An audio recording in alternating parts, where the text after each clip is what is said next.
రాజధాని కీలక నిర్మాణాల పునాదుల్లో నిలిచిన నీటిని మిషన్ సహాయంతో బయటకు పంపుతున్నారు అధికారులు. ఈ ప్రాంతాన్ని పరిశీలించిన మంత్రి నారాయణ వచ్చే నెలాఖరులోగా రాజధాని నిర్మాణాలు ప్రారంభమవుతాయని చెప్పారు.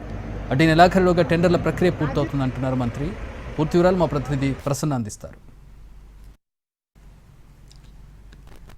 అమరావతి రాజధాని నిర్మాణ పనులు వేగంగానే జరుగుతాయని చెప్పుకోవచ్చు. ఒక రకంగా ప్రస్తుతం మనం చూస్తే ఇక్కడ సచివాలయం బిల్డింగ్స్, అదేవిధంగా హెచ్ఓడి జిఏడి బిల్డింగ్స్ కట్టే ప్రాంతంలో మనం ఉన్నాం. గతంలో ఇక్కడ చూసినప్పుడు నీళ్లు పూర్తి స్థాయిలో వర్షానికి ఇతరత్ర కారణాల వల్ల నీళ్లు పూర్తి స్థాయిలో నిండిపోయిన పరిస్థితి. ఇక్కడ పునాది వేసిన పునాది పూర్తి స్థాయిలో నిండిపోయిన పరిస్థితి. దాన్ని నీటిని బయటకు తీసి, అంటే ఒక రకంగా చెప్పాలంటే నీరు బయటికి తోడేసి పాలవాగు పంపించి అక్కడి నుంచి కృష్ణానదికి పంపించే ఏర్పాటు. ఇంకా ఒకసారి కనుక ఇక్కడ చూస్తే మనం నీటిని లోపల పునాదిలో నీరు ఏదైతే ఉందో దాన్ని ఈ గొట్టాల ద్వారా లోపల నుంచి తీసుకొచ్చి ఈ కాలువల నుంచి వెనక్కి పాలవాగులోకి డైవర్ట్ చేసుకున్న పరిస్థితి కనిపిస్తోంది. పాలవాగు నుంచి కృష్ణానదిలోకి డైరెక్ట్ గా నీటిని పంపించి ఏర్పాటు చేస్తున్నారు. దాదాపు ఒక 3 వారాల నుంచి కార్యక్రమం జరుగుతుందని చెప్పుకోవచ్చు. మొదట్లో మనం ఒకసారి దీన్ని గమనించి చూపించాం. తర్వాత ఇప్పుడు చూస్తే కనుక ఇక్కడ నుంచి నీటిని తోడే కార్యక్రమం ప్రాసెస్ రెగ్యులర్ గా జరుగుతుంది. ఎందుకంటే నీటిని బయటకు తీయడం అంత ఆశ్రమాక్ష విషయం కాదు. చాలా లోతుగా నీరు ఉన్న పరిస్థితి ప్రధానంగా కనిపించింది. ఇప్పుడు కనుక మనం ఒకసారి చూస్తే ఇది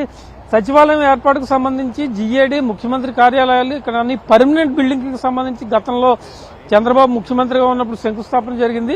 ఆ తర్వాత రాజధాని పనులు జరగకపోవడంతో తర్వాత ఈ ప్రాంతం అంతా కూడా పునాది ఉన్న ప్రాంతంలో నీరు ఎక్కువగా నిలిచిపోయిన పరిస్థితి కనిపించింది. ఈ నీటిని తోడే ప్రక్రియ ఒక 3 వారాల నుంచి ప్రధానంగా సాగుతోందని చెప్పుకోవచ్చు. ఇలా చూస్తే కనుక గొట్టాల ద్వారా, మిషనరీ ద్వారా నీటిని ప్రధానంగా తరలించి మీద ప్రధానంగా దృష్టి పెట్టిన పరిస్థితి కనిపిస్తోంది. ఇక్కడ చూస్తే పాలవాకు డైరెక్ట్ కనెక్షన్ ఇచ్చి అటు సైడ్ ఇటు సైడ్ 2 వైపుల నుంచి నీటిని ప్రధానంగా బయటికి పంపించే ఏర్పాటు కూడా ఇక్కడ ప్రధానంగా జరుగుతోందని చెప్పుకోవచ్చు. ఎందుకంటే ఈ ప్రాంతం ఒక హార్ట్, రాజధానికి సంబంధించి ఒక హార్ట్ గా మనం చెప్పుకోవచ్చు. ఎందుకంటే secretariat building, HOD buildings, GAD, ముఖ్యమంత్రి కార్యాలయం, ముఖ్యమంత్రి డైరెక్ట్ హెలికాప్టర్లో ల్యాండ్ అవ్వడానికి ఇక్కడ ఏర్పాటు చేయడం, ఇవన్నీ ఉన్న ప్రాంతం చాలా కీ ప్రాంతంగా చెప్పొచ్చు.